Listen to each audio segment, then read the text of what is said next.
De volta com o programa Papo Saudável aqui pela TV Cidade. Muito obrigado pela sua confiança. O programa de hoje está conversando com o Dr. Ramiro Camina, médico pediatra aqui da Clínica Colibri de Joaçaba. Como nós já falamos no primeiro bloco, o Dr. Ramiro tem mais de 31 anos de experiência na área da medicina, atendendo aqui em Joaçaba e comprovando que Joaçaba é feita de bons profissionais. Nós falamos sobre todo esse contexto, doutor, neste primeiro bloco, e a gente agora pode falar especificamente de alguns cuidados relacionados ao recém-nascido.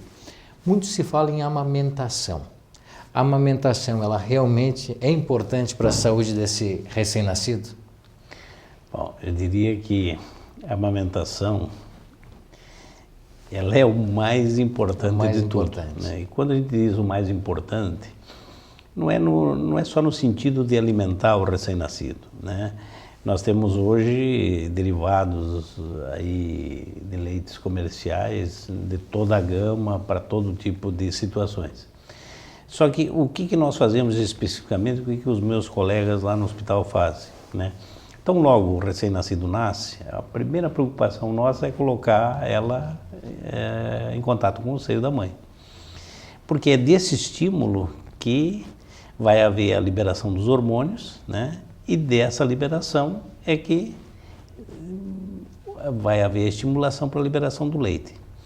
Nós sabemos, por outro lado, que, digamos assim, a mãe quando nasce, se ela é parto normal, a coisa passa a ser mais fisiológica, o leite libera com mais facilidade. Quando é uma cesariana, em geral o que nós percebemos é que o leite ele começa a liberar em torno de 48 a 72 horas depois da cesariana.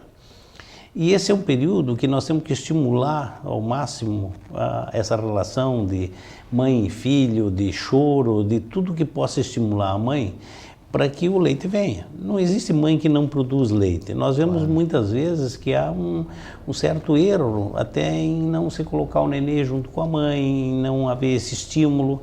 E muitas vezes a mãe acaba não tendo leite por propriamente um erro. Então, o leite materno é praticamente até os 6 meses, é absolutamente indispensável. Muito mais para as crianças prematuras ainda. Por quê? Porque eu sempre digo para as mães aqui na clínica é o seguinte, por exemplo, eu posso alimentar essa criança com leite artificial, como posso alimentar ela com o leite materno. Só que o leite materno, especialmente o colostro, aquele leite que é liberado de início, ele é um leite rico em vitaminas, em aminoácidos, em imunoglobulinas, tudo isso que a criança precisa, para quê? Para que ela possa ficar forte perante as doenças. Quer dizer, ela está recebendo da mãe não só o leite, o alimento, ela está recebendo também os anticorpos. E isso vai fazer com que, especialmente nos prematuros, nós temos uma garantia a mais. Nós sabemos que essa criança ela vai evoluir melhor. Porque é uma criança, um prematuro, por exemplo, uma criança que pesa aí 1 quilo e pouco, é uma criança que está sujeita a inúmeras infecções. Por que a infecção ela é tão comum na criança, doutor? Existe alguma explicação? Existe uma explicação, porque o nosso sistema imunológico, né, quando nós nascemos, ele não está ainda formado, né?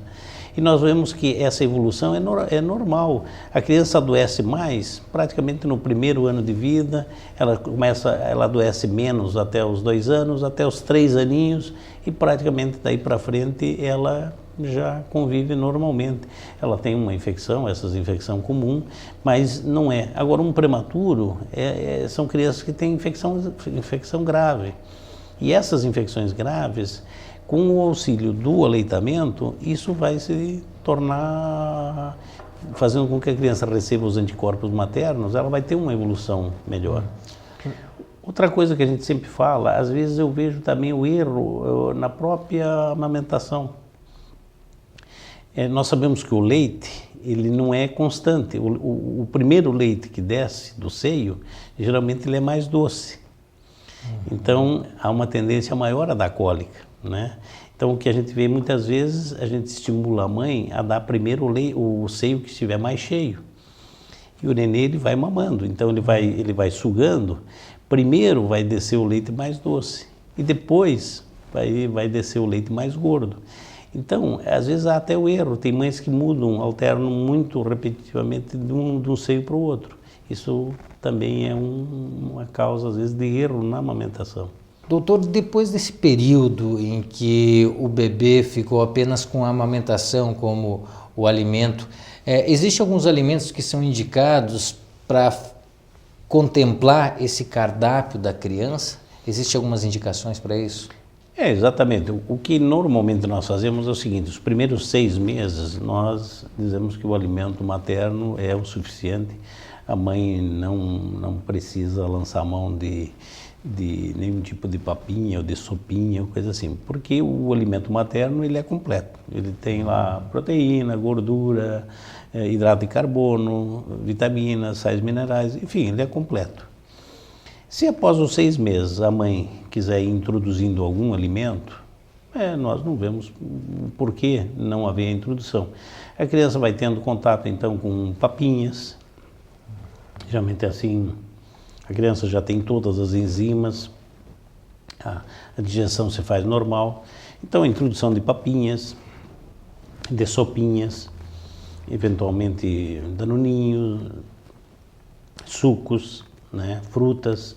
É sempre importante o acompanhamento do pediatra, né, para inserir esses alimentos que vão fazer a partir de agora parte do cardápio dessa criança. Exatamente, porque aí a criança ela já vai tendo contato com essas vitaminas, as frutas, ela aprende já a deglutir os alimentos. No início é um pouco complicado, porque a criança não coordena muitas vezes bem a deglutição, então é tudo um aprendizado. A mãe tem que ir aos poucos introduzindo esses alimentos e assim por diante. Depois a introdução de carnes brancas, enfim, e depois a criança já vai para uma alimentação praticamente que toda a família come, né? Agora, eu acho que é importante frisar isso, que a mãe, em primeiro lugar, ela tenta amamentar, né? Quando isso por alguma situação não for possível, então ela peça para o seu pediatra um leite que se adapta melhor àquela criança. Mas nós temos visto aqui até na nossa região, pela abundância assim do leite de vaca que nós temos aqui na nossa região, muitas vezes a mãe lança a mão desse alimento, né? Nós sabemos que ele não é o alimento adequado para a criança. Doutor, existem alguns cuidados também que podem ser passados para a mãe, para o pai, enfim, para a família, com relação à maneira que eu devo colocar essa criança dormir? Existe uma maneira correta, uma maneira adequada de se colocar essa criança para o descanso, para dormir? Isso foi uma questão assim, muito questionada até pelas mães, mas hoje nós sabemos que a melhor posição para o recém-nascido é a posição normal, ela deitar com a cabecinha para cima, ela deitar na posição normal, né? Houve épocas em que se colocava a criança de bruços, se colocava, né? Mas hoje a gente sabe que o normal é a criança dormir na posição, porque até nós temos orientado as mães assim, nós temos crianças às vezes que têm problema de refluxo gastroesofágico, que é uma patologia bastante comum, né? Ok, doutor, muito obrigado. Nós agradecemos a presença de vocês, a companhia, a confiança, e na semana que vem nós voltamos com certeza com outros assuntos interessantes. Fiquemos então com todas essas dicas do Dr. Ramiro. E esta última questão, a automedicação, ela não deve ser feita principalmente pela criança. Então, acompanhe também a reprise do nosso programa que está disponibilizado através do site www.tvcidade.net. Nós voltamos na semana que vem. Um grande abraço a todos vocês e até lá!